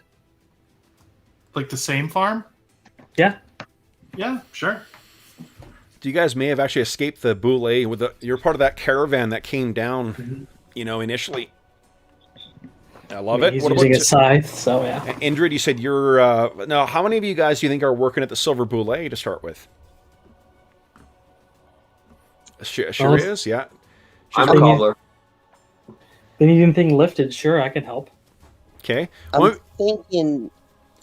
I mean, go ahead, Dave. Go ahead. Sorry. I'm gonna say she's pretty strong, and not just physically. She bit of a sharp tongue, so bring her out of the kitchen when you need to tell somebody to get the fuck out. Okay. The Caius, you're quite strong, right? Oh yeah. I figure he could be, because he's quite eager to also get money to get stuff to break heads with. So he's probably running around carrying things back and forth. Yeah, that's something. And I'm wondering if Saul's the one who's watching, who's sort of like fallen in as the doorman. If he's got the good eyes for things. I mean, they're not so. The Silver Boule is not so fucking popular. It needs a doorman, but like the guy who's sort of the labor inside and the person for when trouble comes up. Does that work for you? Yeah. And then Indrid, what about you? Do you work there, or do you just know these guys some other way? I think Indrid is at the point now where he's going to try to go to work there. Okay. So that's part of his costume and everything. He's like, okay, the farm's been beaten. Now we're here. I got to earn some money. Let me put on the leathers. Let me get out the swords, and let's go try and maybe not necessarily in there, but like maybe outside of there. Just kind of a entertainer type. That's where he's at. Okay. So Religo would be one of the ones who plays in the Silver Boule fairly often. Does Indrid have any contact with Religo? Yeah, I think they're familiar with each other for sure. Yeah. Same hood, Yeah, I mean, both kind of same mindsets. And Religo doesn't strike me as the jealous type, so like he seems like he would be happy to share a stage. Steve, does that sound right? Absolutely. No, not so much jealous as just kind of more of a Peter Pan syndrome. He vastly overestimates his own ability, and but he likes a good story. Okay. So, what does everyone think of the whether their characters have any relationship, like these guys, the refugees here. Do any of them have any contact with your other characters or other characters in the party? I think Caius might have said hi to them. You thanked him at least once because killing the Belay kind of got some revenge for his family. Yeah. One, I think you guys have put the head silvered over the front, right? So he may get a constant kind of like spit on it or something like that. Yeah. I don't know that Saul would have a relationship with any of them other than like employment, but he's certainly aware of who all of them are because they would all be great targets of his jealousy. Yep. Okay. Making me work for them. Nice. I could do what they do. Okay, so Shira, let's guys, let's just let's end with a very quick scrap here. So this will not be canonical whatsoever. This is just for a sense of giving you guys an idea of how violence works in Savage Worlds. Let me tell me if you've heard this one before. You guys will be sleeping in a camp, and something will come upon you at night. Does this ring any bells? So original. I know, right? So should I turn my armor off then? Okay, so one of the things that we do in... Oh, I gotta leave a campfire here for you. Yeah. I didn't expect that kind of twist this early, Kevin. I know, shocking, right? Nothing but original content here on the Dungeon Musings YouTube channel. It's also will serve as a reminder to make sure I give you guys vision. Now, Savage Worlds offers everything in inches. So if you see like your pace, your range of your weapons, range weapons at least, let's see here. Okay. All right. Now let me see if this is measuring properly here.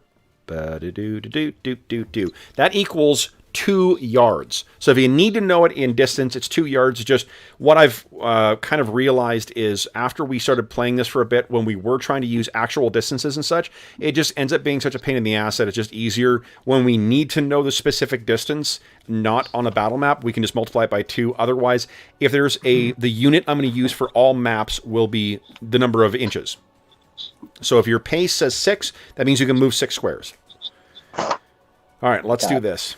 Let's do this, guys. Let me make sure everyone has sight. Was pace auto-calculated? Pace is auto-calculated on your character. Okay, yep. Yep. And, nobody has dark vision. Oh, no, that's just... We're humans. Guys, I am so disappointed for you. Actually, dark vision in this is a lot more restricting than it is in some of the other games we played, so actually, I like it a lot. A lot. A lot. I like it a lot. There we go. Has sight. And Saul has sight. All right. So, again, this is just for illustrative purposes so you guys can understand how all this sort of fits together here. And let me make sure this distance is set up correctly. Not 120. Nope. Kev, nope, not that far either. Let's do it this way. 10. No. 20 and 10. How's that work? That is more like it. How realistic are we going? Should I turn my armor off? Should you turn your... Oh, for sleeping, yeah. No, you guys can assume... I think you guys are sitting around dinner, it's dark, and just whatever, you know. You guys are going to hear the howl of some horrible hound. I know, once again, unprecedented stuff, guys. So maybe you... A hound? A hound, I know, in this kind of campaign? My goodness. My goodness. Got to get my old man voice working. Ugh. These damn wolves. What? All right, so maybe this is a dream that you guys have had. Let's see. Did I name the darn thing? I did not.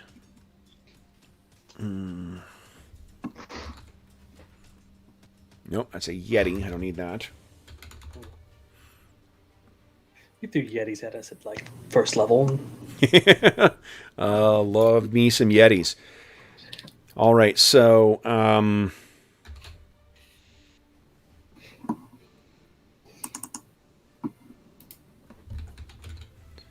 where is it here? Come on.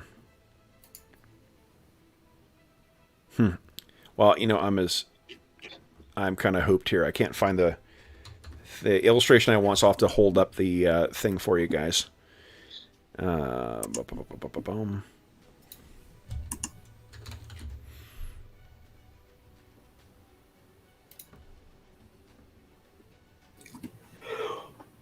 Ooh, that's evil.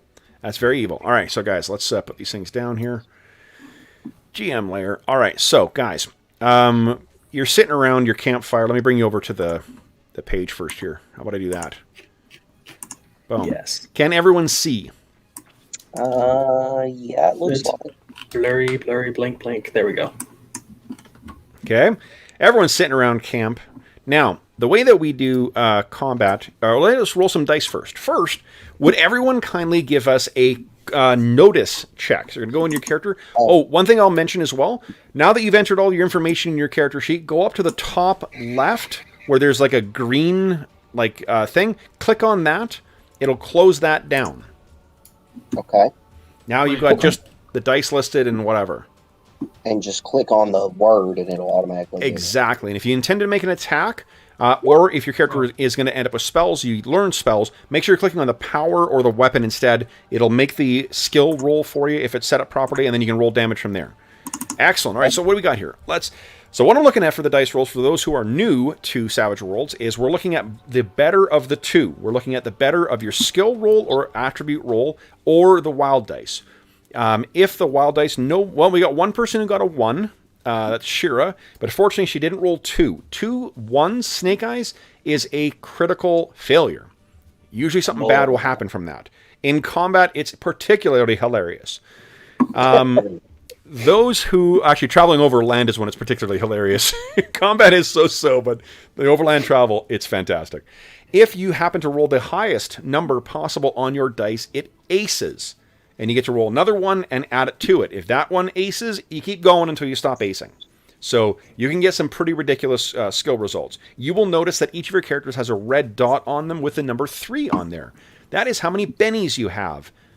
Bennies can be used to re-roll a trait roll, re-roll damage, as long as the trait roll can be re-rolled as long as you didn't roll a fumble. If you roll a fumble or a critical failure, you can't re-roll. You're stuck with that fumble.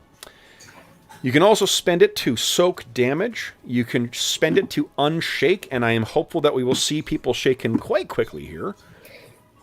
Oh, you know what we'll do? Yeah! You guys, you should have stayed away from that swamp. No. Yeah, I knew it. Damn it. Yeah, your Hey, suspicions, better than the face spiders. I'll take that any day. All right. What you guys can hear roaring from out there. Now, let's do this. Where are you, my friends? Where are you? Wo ist du? Where are you? Where are you? Here he is. All right. Wasting no time, because I know it's getting close to the end of session, coming lumbering out of the swamp.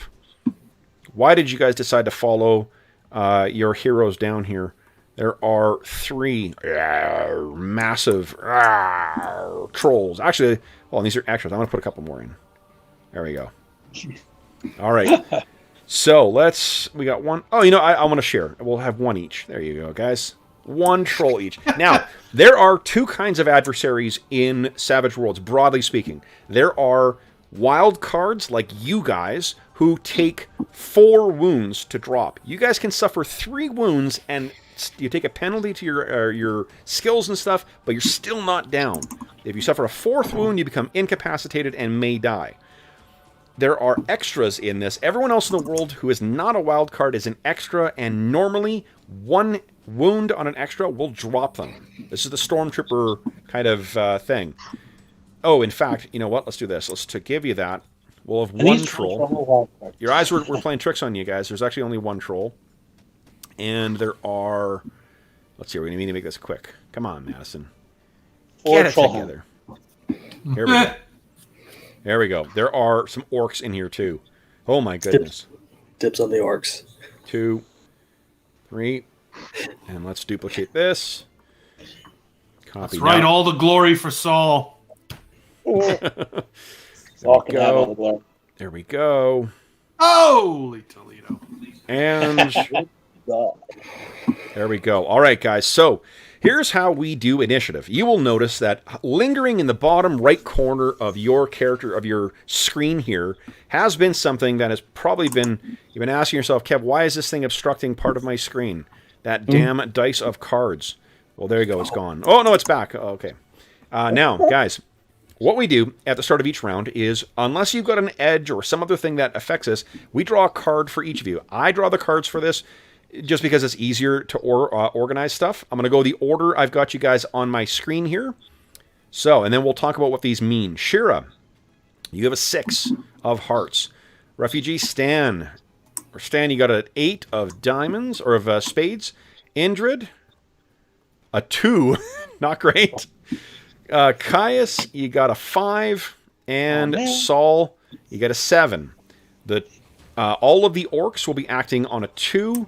And the troll will act on a 7. Now, what we do, guys, is unless something happens to spend bennies or anything like that, what we do... Oh, Saul, let's hear. Calculating a few... Yeah, I just wanted to see what it did. Sorry. Oh, sure. When your action card is a 5 or less, you ignore 2 points. Oh, nice. Yeah, that's really good.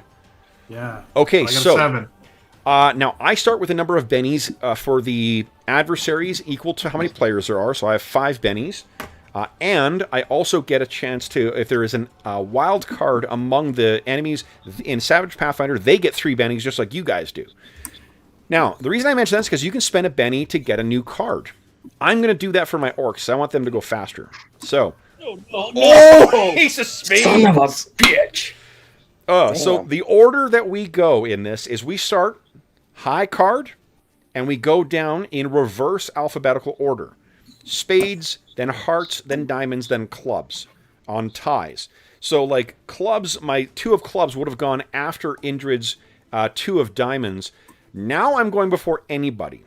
I'll spend 1 more just to get things going here. 1 more Benny to get a new card for my troll. Queen of clubs! I would like to spend a Benny. Would you like to spend a Benny? Okay. How do we do that? So all you do is... I was going to say, Kev, he was already going before pretty much everyone. But I want to see if I can get a joker. Oh. Love me some jokers. All right, so then if you want to spend a Benny, just go ahead and modify the number, your little hovering number there, down to a 2. Caius, I heard you say, oh. So you take the better of the 2. You never get worse than what you had. Indran. All right, so unless anybody else is spending bennies, let's take our turns here. I took one. Are you taking one too? Okay, you got it. Shira, ace of diamonds. Nice. Okay, so anybody else spending bennies? No. I needed to soak damage. Okay, so first up then is we go with the high card is the trolls. So trolls can move just like you guys. They got a pace of 6. And if I want to move more than that, I have to run. If I want to run, I roll a d6, because that's what their run dice is. I add that to whatever their pace is, and then I take -2 to all of my actions that turn. But fortunately, I can get in on Saul. 1, 2, 3, 4, 5. So without having to spend 1, 2, 3, 4, 5, 6. Yep. I can get on Shira without having to spend 1, 2, 3, 4, 5, 6. 1, 2, 3, 4, 5. Oh, I have to run with that one. Let's see here. Okay, 6, so I can easily run up there. Let's see here. Caius, I think you're sitting pretty for now. I think these orcs will... they're going to throw javelins, so I'll move up, and I'll throw javelins. All right, so when you guys are making your skill checks, you may have noticed that you were rolling that extra dice, that wild dice, and you take the better of the 2. Extras do not get that. I just have to roll whatever their skill level is. So... I have 3 attacking you, Saul. What I'm going to be targeting is Saul's parry. What is your parry there, Saul? 5. A 5. So I need to roll a 5 or higher on each of my 3 d6s. There is one other modifier because they get a gang up bonus. Because there's 3 of them attacking 1, they also get +2 to hit each, or I can just modify his thing down to a 3.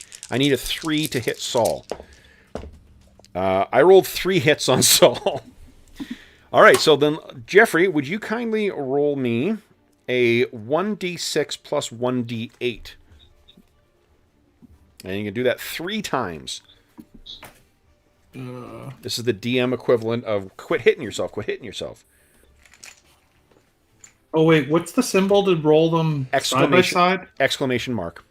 Oh, do you mean like to make them exploding or to... Oh, that makes them explode? Yeah. And a plus is fine because we're going to add it together. So 1d6 exclamation mark. 1d8 exclamation mark. Yeah, let's see here. All right, so 7. What is your toughness? 7. All right, so with one of them hits, that means Saul, he's not injured, he becomes shaken. And for what we do is we put the little skull symbol on there. What that means is he needs to, on his turn, make a spirits check to try and get unshaken, or he can spend a Benny at any point and get rid of shaken. Go ahead and roll that again then, Jeff. Just put push up on your keyboard. Yeah, a 7. Okay, so that's a second hit. That means you would suffer a wound. Because you're already shaken, it hits you again. The shaken is sort of like being knocked off balance and being open to being actually injured. Now, what you can do, Jeff, is spend a Benny and make a vigor check. If you're successful on that, you'll ignore that wound and you'll get rid of shaken. Sure. Okay, let's do that. Go ahead and click on vigor. And vigor. That's a attribute, right? Yes, yeah, attribute. Oh no! You could spend a Benny to re-roll that if you want. Sure, why not? Okay. So re-roll 5. There you go. All right, so the benefit is that unshakes you, and you are not wounded. Then the final one, Jeff, go ahead and roll one more time. Question, what's our target for the vigor to make it? 4. Unless you are acting against someone, your target number is always a 4. You'll get modifiers to your roll. Oh, shit. So 12. So that one shook you and injured you. Oh, hold on, did it beat by... Yeah, your toughness is a 7, right? Yeah. Okay, so what? Another concept for those of you who are new to Savage Worlds, if you roll 4 over your target number, that counts as a raise. And when you're rolling damage, every raise adds 1 more wound. So on a success, on a 7, it shakes Saul, and then on... 11, it makes him 1 wound. If he'd rolled 15, that would have been 2 wounds. So, Jeffrey, do you want to shake that or soak that as well? Might as well try, I guess. Yep. Right? So spend a Benny and go ahead. Because if you're wounded, you suffer penalties to all of your actions, right? Exactly. Yep. Each wound gives you -1 to all your actions. That was a great as you know, Bob. Yeah, exactly. Well done. 4. All right. So you reduce it by 1, which means, and because you succeeded, that means you are not shaken either. So great. You reduce it to 0 wounds. So, Saul, what do we see as these things come charging in and they're hit contacting with you, but you're able to shake them off? I think it's, he happened to have his scythe sort of leaning on his shoulder, and as they come in, they're sort of like landing these attacks that would be hitting him, but he's sort of just getting his scythe in the way to block them. Awesome. Shira, what is your parry?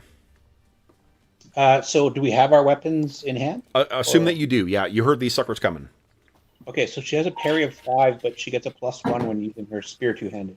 Okay, so then her parry is a 6. Then I actually only hit once. So Jeffrey, would you roll that damage one more time, please? Oh, now Jeff's trying to hit me. Oh my lord. Okay, so... Eat that, Dave. 21. What's your toughness, Dave? Your toughness is only a 7. 7. That is, let's see here. So that's shaken plus 1, 2, 3 wounds. Shira, you want to try and soak that? Soak that? Yep. Son of a bitch. Yeah, that's a big hit. Ooh. So that's a vigor check? Vigor check, please. Yep.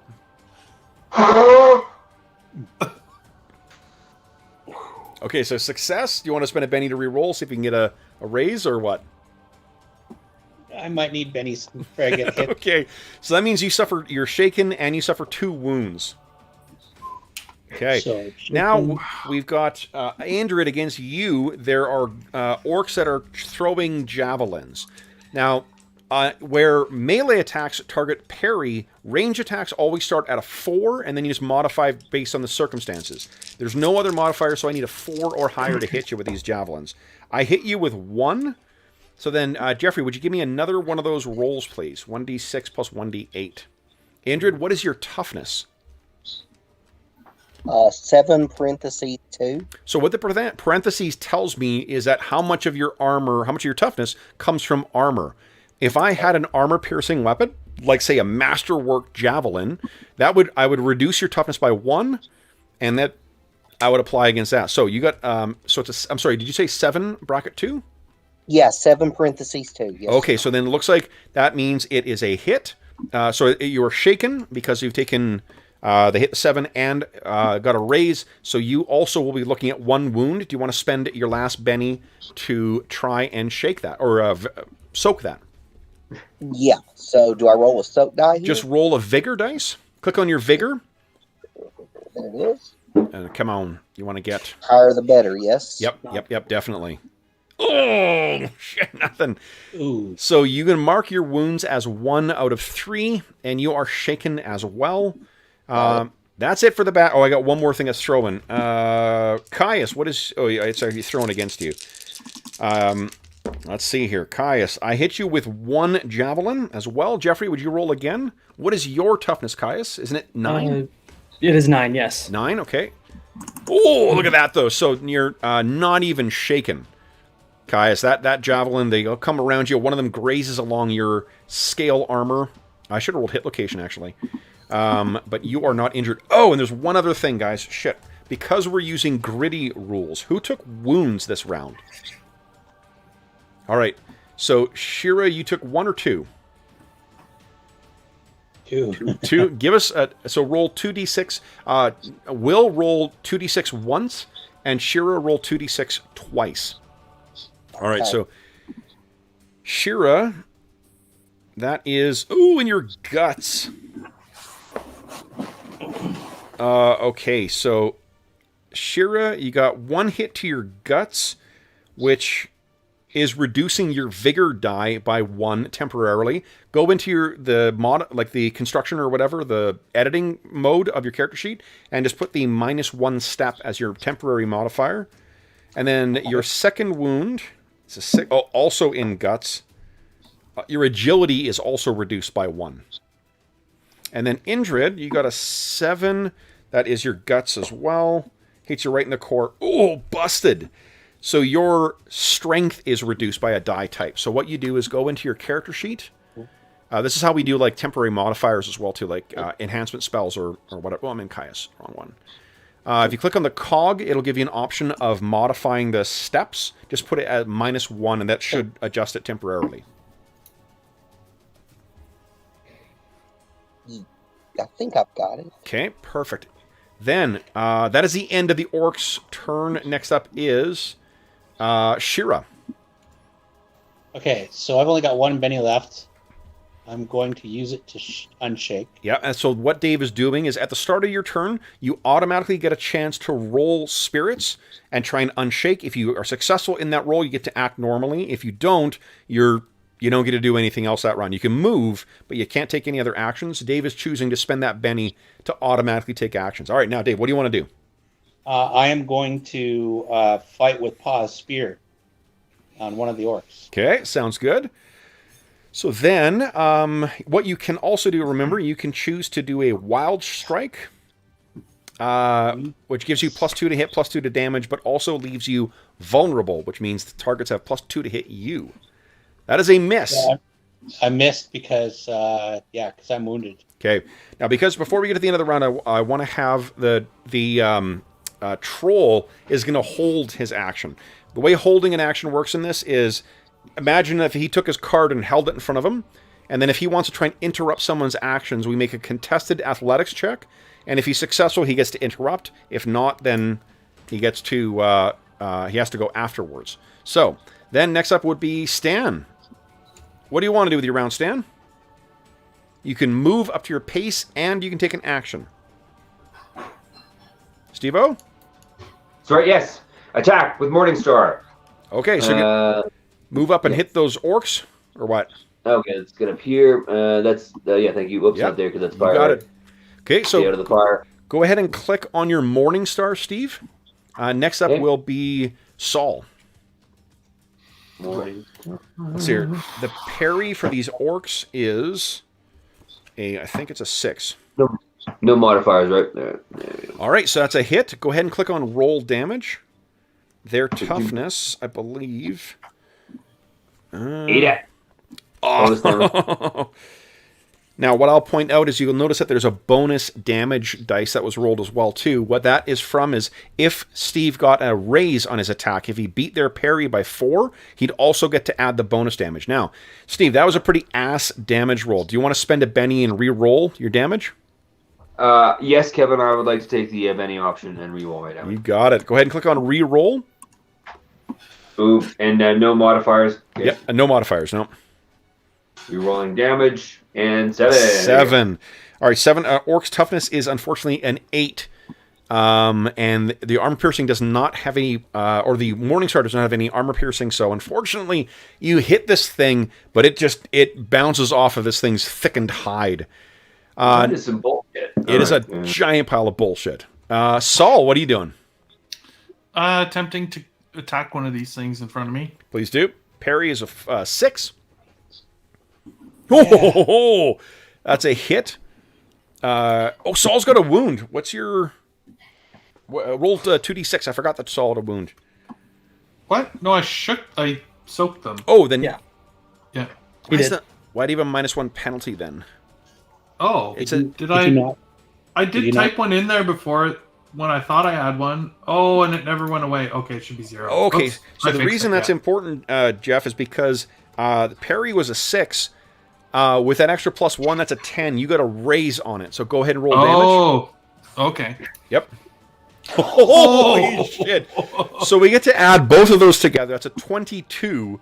A 22 is enough to not only wound it, not only to shake it, you also wound it, which means an extra dies. So what does it look like as you savage this first orc? I think he's just sort of blocking them, and then he just turns the scythe and maybe decapitates them. Yeah. One of them's down. So John and Will, does that make sense how we got to that result? I think so. Okay. That is down. Then next up is Caius. Yes. Caius, he's going to stand up, his bones creaking as he pulls out his hammers as it's time to fight. And he's just going to... What are the rules for, like, attack of opportunities? If you are moving away from... If you're moving out of contact with them, they get a chance to hit you. Okay. Because he's basically going to move into here and here, and he's just going to spin all the way around and try to sweep. Why don't you give us a 2d6 roll for moving through a fire? Yep. That's fine. He doesn't care. Okay. What was that now, going to do? Yeah, so oh my god. There's 1, 2, 3, 4, 5 orcs that are around you. They would have the maximum gang up bonus of +4 to hit you. He doesn't care. He's old. He's going to try and hit him, though. But so sweep lets me make an attack against all targets in my reach at a -2, friends and foes alike. Yep. So go ahead and now you hold on. Let me read one thing here. It says resolve damage separately for each enemy that's hit. Yeah, just so I think that one second. Yeah. One second. Hold on, old guy. Wait for it. He doesn't have a death witch. His death is certain. It's just how long. Yeah. Ooh. Okay. Saul had it coming. Jeez. No, he has it coming. Like, it's still coming. We know it's coming. It's a check in the mail. All right, so sweep. Let's see here. Okay, so we have a single attack roll, and then we apply it to all targets in reach. All right. At -2 penalty. Okay, so go ahead. You don't add plus when you're adding to stuff. You just take a minus. So go ahead and make your sweep attack. So type in a -2 for my trait modifier? Yes. Okay. And you're clicking on your maul. That is a pretty solid miss. You want to spend a Benny to re-roll? I do, yes. Okay. So let me subtract that because this is him trying to be cool. Yep. Okay. 1 there. Reroll. -2. All right. What's going on? Your dice are betraying you. I rolled a 1. You rolled a nat 1. Can I spend another Benny? Nope, you can only spend 1 Benny for a reroll. Okay. All right, so Caius goes charging in. Yeah! Swings him around. I'm just going to roll just so you guys can get a sense of what might happen. So if they happened to get a card higher than... Oh, here, hold on. Indrid, you act first. What are you doing, Indrid? I'm going to make a thrown dagger attack on that one. Yep. And then I'm supposed to be able to do that twice in a round? If you're just not at the same time? No, you can do them twice, and you can move throughout that as well, too. You can always move up to your pace. Well, actually, hold on. You're shaken right now, so the first thing we need you to do is get a spirit check. All right, so... Or on your sheet, there's also an unshake button. So do I need to click the unshake? Yeah, just click on unshake. It'll roll automatically for you. I'm already taking it off. Hopeful that you'll get it. Look at that, 12. Easy. Succeeds. Yeah, so you were hit, but you are ready. You got hit in the guts there. Go ahead and click on the... it'll be like a throwing dagger or something like that. Click on that twice. Yep. Okay. So that should be using athletics. For the thrown dagger, it'll be athletics. For the attack, it'll be fighting. Yep, that's great.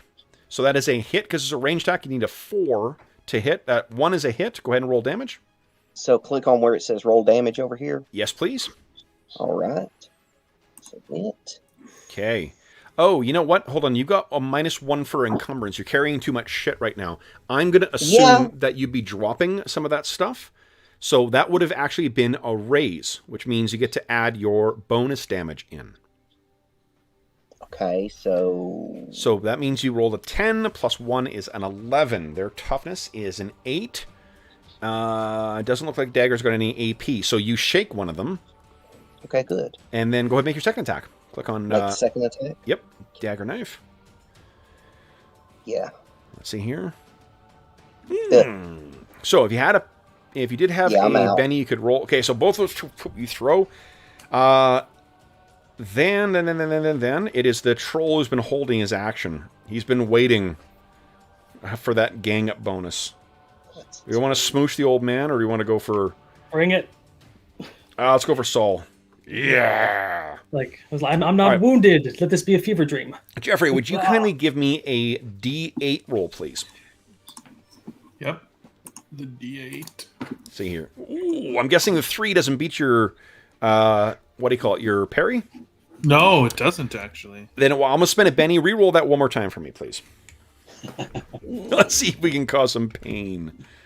4. I take it that doesn't hit your parry either? No. So, comes down towards it. Saul, you see that coming. You manage to keep it at a distance with your scythe. That's the end of the round. Now, the only thing that I will... that did not come up, really, that is a common thing that would come up. Let's see if I can get a... there's a jack. I think he comes in with a blow to decapitate Saul, and all he ends up doing is knocking the head off my scythe. Oh, nice. So, if this came up... Whoop, where are we here? 2... It's only, 26 chances of this. Yeah, it's going to be bottom of the deck for sure. Boom. King. Ace. 5. Come on, Joker, where are you? We're gone for a really long time. Yeah, they're hidden. They're very well. Hey! So if a card comes up, a Joker, what it means is that everyone on that team gets a Benny, and the person who gets the Joker gets +2 to all of their actions that round. Then I reshuffle the deck after everyone finishes getting their turn. So on any... What's that? Go whenever they want. And they get to go whenever they want. And they get to go whenever they want as well, too, without having to interrupt or anything like that. So Jokers are pretty awesome. And what it means is that every round you have like 1 out of 26 chance of getting a Joker. Nice. And that's basically combat. Like, you guys definitely were kept at a disadvantage. You guys were hammered on. Everyone's got a bunch of wounds. Let's say if the combat ended right there, what you guys were doing, who has healing? Not Shira. Okay. So there is a period called the Magic Hour. You have 1 hour to do natural healing. If you have a healing potion, like a nice DM would give you, I'm not nice. What are those? You'd be able to quaff a potion and heal 1 wound automatically. But what you do then is it takes 10 minutes per wound that you're treating. So Shira, let's see here, Indrid's got 2 wounds on her, or him. Oh, I thought I only had 1. Did you wonder who had 2? I've also. Oh, Shira's got 2, right. Shit. Which makes it harder to heal. Yeah, it's harder to heal, too. This is where we'd be like, let's give Shira the healing potion so that she can like lose her wounds, so that healing is easier on other people. Yeah. So let's take your wounds off of you, Shira, and just to give an example, why don't you treat Saul and Indrid, I think are the only ones injured right now. Okay. Right. Give us a roll for Saul.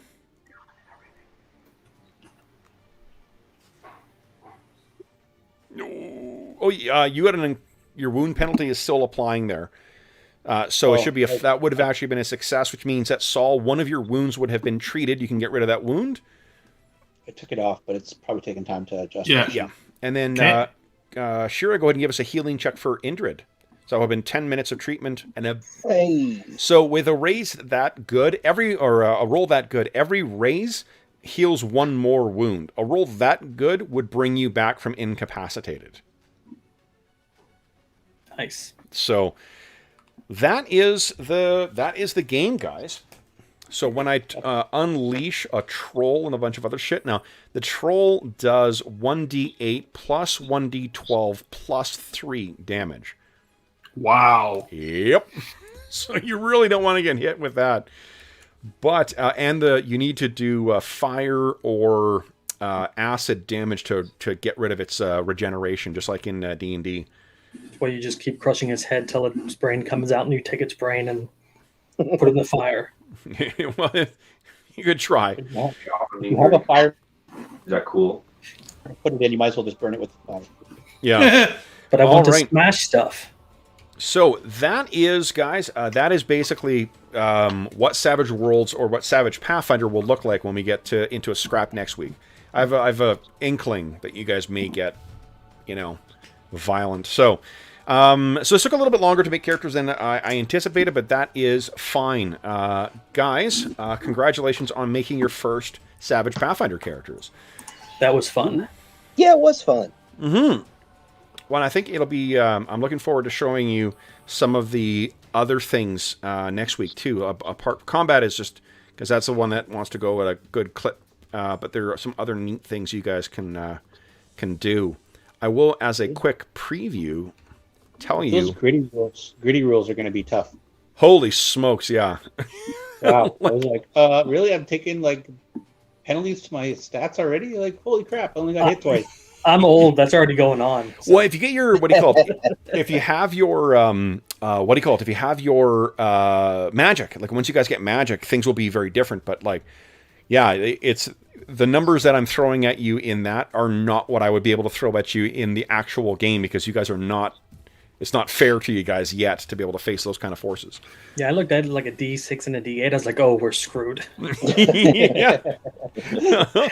And there was 12 of them. John, do you see what Jeff was talking about how that D10 doesn't really make it makes a difference, but not a huge difference, because that 1, 2, or 3 can still show up quite easily on it. Yeah, no, I rolled a 3 and a 1. It's like, jeez. Yeah, but that would have been cool if I clipped all 5 of them. It would have been cool. It would have been really, because they got +4. What I could have done is with a +4 to hit. What's your parry? My parry's a 7. Yeah, so I would have needed a 3 on each one of their attacks to hit you. Well, I in my mind, Caius was dreaming about them getting overwhelmed, and he had his magic moment to be a Superman, and just woke up. He's like, "Oh, dang it!" All right. So then, for those listening at home, thank you so much for joining us for this part 1 of the Spring of Ashes war story. As is always the case, if you have any comments, questions, or concerns regarding the session, the game we're playing, each of these, I will mention that each of these characters will carry over into our actual Night Below campaign as background characters. So just because we're using these characters with Savage Pathfinder does not mean that they don't exist in our regular world. As with all of our war stories, whatever happens in these sessions happens in our actual campaign as well. We will be back next. Backup characters, no. Hopefully you guys will not need to get backup characters anytime soon. We'll be back with the second part of this next week. Until then, first off, if you are joining us during the current crisis, we hope this finds you healthy, safe, and weathering the current crisis as well as can be expected. We hope you enjoyed a couple of hours of character creation behind these poor souls who have been so badly set upon by the circumstances in Heronshire. And a big thank you to the players as well, too. Dave, Steve, Will, John, and Jeff, thank you so much for willing to dive in and create such interesting characters. And really interesting characters, guys. Like, these are great. And I think, you guys tell me if I'm wrong here, but like especially for some of the personality traits or personality quirks that you guys came up with for this, this is different than what you would get if you were creating a character in one of the versions of D&D that we've played. 100%. Yeah. 99 point, for sure. Yeah. Like 99.9% of the games, yes. So, yeah, if I was going to make this character in AD&D, it would be completely different. Oh, yeah. The interesting thing I find with the Hindrances is how much it brings the personality of the character. It's so much easier to actually be role-playing the character because you know, like, oh, no, my character's this, my character's that, you know? And everyone's It was hard to figure out which hindrance to focus on, yeah. Yeah. It's and it's great for like the I'm hoping next session we'll see how they are that sort of story prompt. There's the buy-in for why, you know, you want to do that. Oh, and the preview I was going to say is that you guys have heard rumors someone has passed away, leaving only a single small child behind. And their dying words are apparently where they buried the treasure on their farm. Saul, maybe you're the one who particularly overheard this. Do we have to do anything with the kid? Well, of course we do. I mean, it's a child. Yeah. We will have a week to discuss this before we go. Until then, everyone joining us from home, thank you so much for joining us. Until we see you again, stay safe, stay healthy, and happy gaming.